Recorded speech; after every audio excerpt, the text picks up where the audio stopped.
Mayor, a lot of the tornado victims are now homeless, forced out of their homes. Has the administration come up with a plan to help the homeless, deal with the homeless this winter, especially if we're going to get to a point where the weather's going to get a lot colder?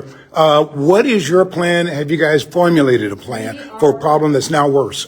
Yes, Elliot, I would say that many of these folks are experiencing housing instability at this time.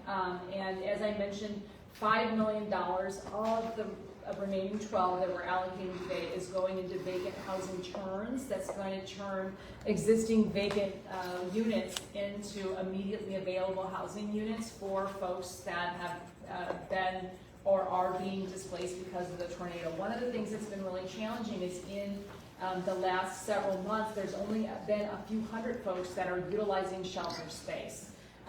We know there's a lot more folks, potentially thousands, that are sheltering within community, either in their homes or with neighbors or with friends. This makes it very, very difficult to really understand the entire scope of the issue.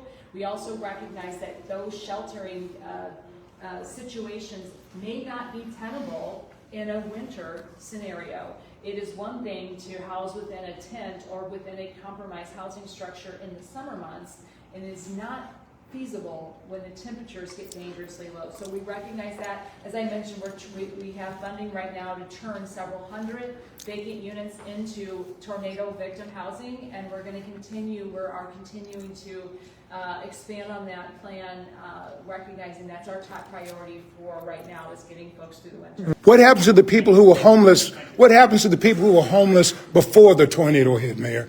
Any help for them as they have to start looking at this winter? Yeah, you know, Elliot, we are going to continue. I don't have an announcement on that front, but it is an important issue, and I know you've been done a great job of really highlighting the human side of this, of homelessness in our region.